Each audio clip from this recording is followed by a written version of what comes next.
আসসালামু আলাইকুম বন্ধুরা, আশা করি সবাই ভালো আছেন। বেনিয়ামিন নেতানিয়াহু এবং ডোনাল্ড ট্রাম্প এদের মনে হচ্ছিল যে তাদের কেউই কিছু করতে পারবে না, কিন্তু এখন এমন এক খবর সামনে এসেছে যা থেকে এখন প্রায় নিশ্চিত হয়ে গেছে যে বেনিয়ামিন নেতানিয়াহু জেলে যাওয়া সময়ের ব্যাপার মাত্র। কারণ আন্তর্জাতিক অপরাধ আদালত আইসিসি বেনিয়ামিন নেতানিয়াহু এবং তার সাবেক যুদ্ধমন্ত্রী সহ আরও কয়েকজন মন্ত্রীর বিরুদ্ধে একটি রায় দিয়েছে। ঠিক কী ঘটনা ঘটেছে সেটা আমি আপনাদেরকে বলবো। কিভাবে বেনিয়ামিন নেতানিয়াহু আন্তর্জাতিক অপরাধ আদালতের সামনে কাকুতি মিনতি করেছে, তবু তার বিরুদ্ধে আরও কঠোর পদক্ষেপ নেওয়ার কথা বলা হচ্ছে। আইসিসির পক্ষ থেকে ঠিক কী ঘোষণা দেওয়া হয়েছে সেই খবরটিও আমি আপনাদেরকে জানাবো। আর পাশাপাশি ইয়েমেনে হুতি যোদ্ধারা কিভাবে বেনিয়ামিন নেতানিয়াহু ও ইসরায়েলের জন্য বড় হুমকি হয়ে উঠেছে সেদিকেও নজর দেব। হুতিরা এখন ইয়েমেনের ভেতরে থাকা ইসরায়েলি গুপ্তচরদের ধরপাকড় জোরদার করেছে। লোহিত সাগরে ইসরায়েলি সমর্থকদের জাহাজগুলোর উপর হামলা হুতিরা বাড়িয়ে দিয়েছে। এই হামলাগুলো আরও তীব্র হয়েছে ঠিক তখন যখন কয়েকদিন আগে ইসরায়েলি হামলায় আহত ইয়েমেনের সেনাপ্রধানের মৃত্যু হয়। এরপর থেকেই পরিস্থিতি আরও বিপজ্জনক হয়ে উঠছে। এই পুরো খবর আমি আপনাদেরকে দেখাবো এবং সঙ্গে দেখাবো কিভাবে ইসরায়েল গাজায় যুদ্ধবিরতির পরও সাংবাদিক, শিশু ও নিরপরাধ মানুষদের লক্ষ্যবস্তু করছে, কিভাবে প্রকাশ্যে হত্যা ও ধ্বংসযজ্ঞ চালাচ্ছে। সে ছবিগুলো আমি আপনাদেরকে দেখানোর চেষ্টা করব। এছাড়াও আরও অনেক খবর আছে, দেখতে হবে ভিডিওর শেষ পর্যন্ত। প্রথমে শুরু করছি আন্তর্জাতিক অপরাধ আদালতে নেতানিয়াহুর বিচারের রায় সংক্রান্ত একটি গুরুত্বপূর্ণ খবর দিয়ে। আপনি এখন আপনার পর্দায় কারেন্ট রিপোর্টের যে টুইটটি দেখতে পাচ্ছেন, সেখানে বলা হয়েছে আন্তর্জাতিক অপরাধ আদালত ইসরায়েলের সেই অনুরোধ প্রত্যাখ্যান করেছে যেখানে তারা ইসরায়েলের প্রধানমন্ত্রী বেনিয়ামিন নেতানিয়াহু এবং সাবেক প্রতিরক্ষা মন্ত্রী ইয়োব গ্যালান্টের বিরুদ্ধে জারি করা গ্রেফতারি পরোয়ানাটি বাতিলের আবেদন করেছিল। আইসিসি সেই অনুরোধ স্পষ্টভাবে মানতে অস্বীকার করেছে। অর্থাৎ এখন প্রায় স্পষ্ট বেনিয়ামিন নেতানিয়াহু এমন কোনো দেশে পা রাখতে পারবে না যেখানে আন্তর্জাতিক অপরাধ আদালতের এখতিয়ার রয়েছে বা তাদের কর্মকর্তারা নিযুক্ত আছেন। যদি নেতানিয়াহু সেখানে যায় বা কোনোভাবেই আইসিসির হাতে ধরা পড়ে, তাহলে ধরে নিন বেনিয়ামিন নেতানিয়াহু গ্রেফতার এবং জেলে যাওয়া এখন প্রায় নিশ্চিত। কারণ আন্তর্জাতিক অপরাধ আদালত আইসিসি স্পষ্টভাবে ইসরায়েলের আবেদন প্রত্যাখ্যান করেছে। এখন এই খবরটা একটু বিস্তারিতভাবে দেখি। এটা মিডল ইস্ট অবজারভারের প্রতিবেদন। এতে বলা হয়েছে, the international criminal court rejects Israeli request to lift arrest warrant against Netanyahu and gallant. অর্থাৎ আইসিসি বেনিয়ামিন নেতানিয়াহু এবং সাবেক যুদ্ধমন্ত্রী ইয়োব গ্যালান্টের বিরুদ্ধে জারি করা গ্রেফতারি পরোয়ানা প্রত্যাহারের ইসরায়েলি অনুরোধ সরাসরি প্রত্যাখ্যান করেছে। Israeli media reported that the international criminal court rejected the Israeli regime's request to lift arrest warrant against prime minister Benjamin Netanyahu and former war minister Yoav Gallant and halt the investigation. Israeli গণমাধ্যম জানায় যে আন্তর্জাতিক অপরাধ আদালত Israeli সরকারের সেই অনুরোধ মেনে নেয়নি, যেখানে তারা গাজা যুদ্ধের দায় থেকে নিজেদের মুক্ত রাখতে তদন্ত স্থগিত করার এবং গ্রেফতারি পরোয়ানা বাতিল করার আবেদন করেছিল। আইসিসি স্পষ্ট জানিয়ে দিয়েছে তারা সেই আবেদন গ্রহণ করবে না। এরপর প্রতিবেদনে বলা হয়, the decision of the international criminal court represent a several blow to Israeli efforts to evade accountability for its actions in Gaza war.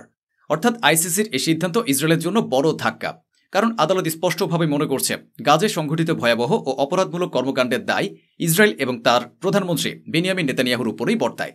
The prosecutor of the international criminal court had previously submitted a request to issue arrest warrant against Netanyahu and Gallant for committing war crimes and crimes against humanity. আইসিসির prosecutor আগেই Netanyahu এবং গ্যালান্টের বিরুদ্ধে যুদ্ধ অপরাধ ও মানবতার বিরুদ্ধে অপরাধের অভিযোগে গ্রেফতারি পরোয়ানা জারি করার আবেদন জমা দিয়েছিলেন। অর্থাৎ এখন একেবারে পরিষ্কার বেনিয়ামিন নেতানিয়াহুর আবেদন আদালত সরাসরি খারিজ করে দিয়েছে। এ নিয়েই আমরেশ মিশ্রা তার এক টুইটে লিখেছেন, হিব্রু মিডিয়ার সূত্রে জানা গেছে আন্তর্জাতিক অপরাধ আদালত ইসরায়েলের প্রধানমন্ত্রী বেনিয়ামিন নেতানিয়াহু ও সাবেক প্রতিরক্ষা মন্ত্রী গ্যালান্টের বিরুদ্ধে জারি করা গ্রেফতারি পরোয়ানা বাতিল এবং তদন্ত স্থগিতের অনুরোধ প্রত্যাখ্যান করেছে। তারা স্পষ্ট জানিয়ে দিয়েছে, আমরা এটা করব না। এদিকে ইয়েমেনে হুতিদের সেনা প্রধান মৃত্যুর পর হুতি যোদ্ধারা আরও বিপজ্জনক হয়ে উঠেছে এবং ইসরায়েলের বিরুদ্ধে তাদের প্রতিরোধ আরও তীব্র হচ্ছে। এই খবরটি দেখুন। এখানে বলা হয়েছে যে হুতি যোদ্ধারা ইয়েমেনের জাতিসংঘের 50 জন কর্মীর বাড়িতে অভিযান চালিয়েছে। হুতিদের সন্দেহ এই জাতিসংঘ কর্মীরা আসলে আমেরিকা ও ইসরায়েলের হয়ে গুপ্তচর বৃত্তি করছিলেন। তাদের মোবাইল ফোন জব্দ করা হয়েছে এবং বাড়িতে তল্লাশি চালানো হয়েছে। হুতিরা এক ধরনের বৃহত্তর অভিযান শুরু করেছে গুপ্তচরদের বিরুদ্ধে। বিশেষ করে যেসব ইসরায়েলি গুপ্তচর জাতিসংঘের সদস্য বা কর্মচারীর ছদ্মবেশে কাজ করছে এবং যারা আমেরিকার হয়েও তথ্য সরবরাহ করছে, তাদের উপর এই ধরপাকড় চলছে। রিপোর্ট স্পষ্টভাবে বলা হয়েছে, this comes after Houthi leader Malik al Houthi claimed that UN personnel were conducting espionage in Yemen and behalf of Israel and the US. অর্থাৎ এই পদক্ষেপটি এসেছে হুতি নেতা মালিক আল হুতির এক বিবৃতির পর, যেখানে তিনি অভিযোগ করেন যে ইউএন কর্মীরা ইয়েমেনে ইসরায়েল ও যুক্তরাষ্ট্রের পক্ষে গুপ্তচর বৃত্তি করছিলেন। তবে হুতিদের পদক্ষেপ এখানেই থেমে নেই। তারা সম্প্রতি একটি তেলবাহী জাহাজে ভয়াবহ হামলা চালিয়েছে। আপনারা পর্দায় এখন সেই কারেন্ট রিপোর্টের টুইটটি দেখতে পাচ্ছেন, যাতে বলা হয়েছে, Houthis struck a Cameroon flagged oil tanker causing a fire and severe damage forcing the crew to abandon the ship. অর্থাৎ হুতিরা লোহিত সাগরে ক্যামেরুন পতাকাবাহী একটি তেলবাহী জাহাজে হামলা চালিয়েছে, যার ফলে জাহাজে আগুন ধরে যায় এবং ব্যাপক ক্ষয়ক্ষতি হয়। জাহাজে থাকা ২৬ নাবিককে উদ্ধার করা সম্ভব হয়, কিন্তু জাহাজটি আগুনে পুড়ে যায়। এটাই একমাত্র হামলা নয়। মেগাট্রন নিউজ জানাচ্ছে, Houthis hit another ship near Yemen, UK MTO says fire on board. হুতিরা ইয়েমেনের কাছে আরেকটি জাহাজে হামলা করেছে। United Kingdom maritime trade operation মানে ইউকে এমটিও জানিয়েছে দ্বিতীয় জাহাজটিতেও আগুন ধরে গেছে।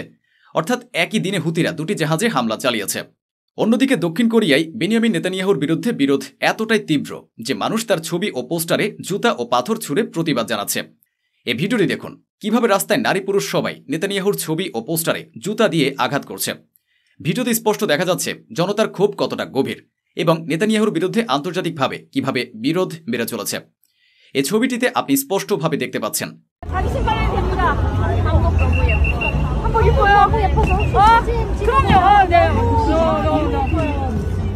আরও একটি ছবি আমি আপনাকে দেখাতে চাই, যা দেখায় ইসরায়েলি যুদ্ধবিরতির পরও গাজায় কিভাবে গণহত্যা চলছে।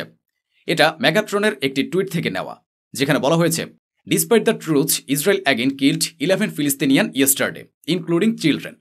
অর্থাৎ যুদ্ধবিরতি সত্ত্বেও গতকাল ইসরায়েলি সেনারা 11 জন ফিলিস্তিনিকে হত্যা করেছে, যাদের মধ্যে কয়েকজন শিশুও ছিল। প্রতিবেদনে আরও বলা হয়েছে, Israeli force killed 11 member of the Abu Sabah family including 4 children age 5 to 10 in a strike in Gaza. Israeli প্রতিরক্ষা বাহিনী মানে আইডিএফ গাজায় আবু সাবান পরিবারের ঘরে বোমা হামলা চালায়, যাতে 11 জন নিহত হয়। এর মধ্যে 4 জন শিশু ছিল, যাদের বয়স ছিল 5 থেকে 10 বছরের মধ্যে। মোট 11 জনের মৃত্যু হয়েছে এই আক্রমণে, যার মধ্যে বেশিরভাগই নিরীহ বেসামরিক। এখন আমি আপনাকে আরেকটি দৃশ্য দেখাতে চাই। আপনার পর্দায় এখন যা দেখছেন, সেখানে দেখা যাচ্ছে ইসরায়েলি নারী সেনারা প্রশিক্ষণ নিচ্ছে, আর সেই প্রশিক্ষণ চলছে ফিলিস্তিনি সাংবাদিক ও সাধারণ মানুষের উপর। এই যে গ্যাস গ্রেনেড ফেলা হচ্ছে, এগুলো প্রশিক্ষণের অংশ হিসেবে মানুষের উপর ব্যবহার করা হচ্ছে। অর্থাৎ ফিলিস্তিনিদের উপরকেই ট্রেনিং সেন্টার বানিয়ে ফেলা হয়েছে। الآن ومحاولة لإطلاق القنابل لو سمحتوا يتم التدريب من قبل هذه المجندات على عملية إطلاق قنابل الغاز। ভাবুন তো, এই ধরনের প্রশিক্ষণের মানেটা আসলে কি? এই গণহত্যার নিষ্ঠুরতা কতটা ভয়ঙ্কর হতে পারে? সাপ্রেসড নিউজ এই বিষয়ে লিখেছে, Israel doesn't need training camp because its soldier practice directly on Palestinians. অর্থাৎ ইসরায়েলের আলাদা প্রশিক্ষণ শিবিরের দরকার নেই, কারণ তাদের সৈন্যরা সরাসরি ফিলিস্তিনিদের উপরই অনুশীলন করে। প্রতিবেদনে আরও বলা হয়েছে, Israeli female soldier can be seen practicing how to throw gas grenade in journalist and residents in Kobar north of Ramallah. অর্থাৎ কোবর এলাকায় নারী সেনারা সাংবাদিক ও স্থানীয় বাসিন্দাদের উপর গ্যাস গ্রেনেড নিক্ষেপের অনুশীলন করছে। এই ছবিগুলোতে আপনি পরিষ্কারভাবে দেখতে পাচ্ছেন রামাল্লার উত্তরাঞ্চলে কিভাবে ইসরায়েলি বাহিনী ফিলিস্তিনিদের উপর গ্যাস হামলার প্রশিক্ষণ চালাচ্ছে, আর সেটাকে তারা নিয়মিত ড্রিল বলে চালিয়ে দিচ্ছে। অন্যদিকে এই দৃশ্যটা দেখুন, এখানে দেখা যাচ্ছে 2 জন সাংবাদিক এক পাশে দাঁড়িয়ে আছেন, আর সামনাসামনি আসছে 2 জন ইসরায়েলি নারী সেনা। দেখুন কিভাবে তারা গ্রেনেড ছুঁড়ে মারছে সরাসরি সাংবাদিকদের দিকে। যদিও তাদের গায়ে প্রেস লেখা পোশাক আছে, ক্যামেরা রয়েছে, সবকিছু স্পষ্টভাবে দেখা যাচ্ছে, তবুও তাদেরই লক্ষ্য করে হামলা চালানো হয়েছে। ভিডিওতে আপনি একেবারেই পরিষ্কারভাবে তা দেখতে পাচ্ছেন। এদিকে ইসরায়েলের এইসব কর্মকাণ্ডের দিকগুলো যদি ভালো করে লক্ষ্য করেন, তাহলে দেখবেন সবকিছু একটি পরিকল্পিত রাজনৈতিক দিক নির্দেশ করছে।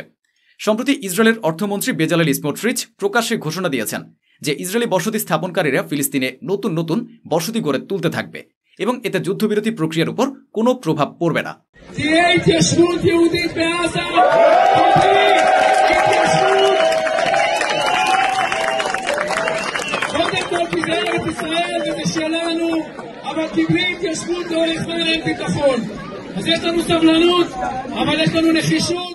এ বিষয়ে সাপ্রেসড নিউজের একটি টুইটে বলা হয়েছে, Israeli minister of finance Bezalel Smotrich 4 days ago gave a speech promising that there will be Jews settlement in Gaza despite the current ceasefire agreement। অর্থাৎ যুদ্ধবিরতি চুক্তি কার্যকর থাকা সত্ত্বেও ইসরায়েল গাজায় নতুন ইহুদি বসতি স্থাপন অব্যাহত রাখবে, এমন ঘোষণা দিয়েছেন অর্থমন্ত্রী নিজে। অন্যদিকে আরও একটি দৃশ্য দেখুন। 困惑してますよ。いや、困惑しますよ。なんでパレスチナ解放戦争がこんなところにいるんですか এখানে কিছু মানুষকে হামাস যোদ্ধার পোশাকে দেখা যাচ্ছে, তবে বাস্তবে তারা হামাসের সদস্য নয়। এটা গাজারও নয়, বরং জাপানের একটি ভিডিও। জাপানের কিছু মানুষ হামাসের পোশাক পরে রাস্তায় ঘুরছেন, আর সাধারণ মানুষ তাদের সঙ্গে হাত মেলাচ্ছেন, ছবি তুলছেন, অভ্যর্থনা জানাচ্ছেন। দেখুন একবার এই দৃশ্যগুলো জাপানের রাস্তায় ধারণ করা, যেখানে হামাসের প্রতীকী পোশাক পরে মানুষ প্রতিবাদের বা সংহতির বার্তা দিচ্ছেন। তাহলে একদিকে বেনিয়ামিন নেতানিয়াহু সম্পূর্ণভাবে ফেঁসে গেছেন, এবং আর অন্যদিকে তিনি গাজায় যুদ্ধবিরতির পরও গণহত্যা চালিয়ে যাচ্ছেন। তো বন্ধুরা, এই ছিল আজকের আয়োজন, যা স্বচ্ছভাবে আপনাদের সামনে তুলে ধরা হলো। আশা করি আমাদের এই প্রচেষ্টা আপনাদের ভালো লেগেছে। অসংখ্য ধন্যবাদ। সুস্থ থাকুন, ভালো থাকুন।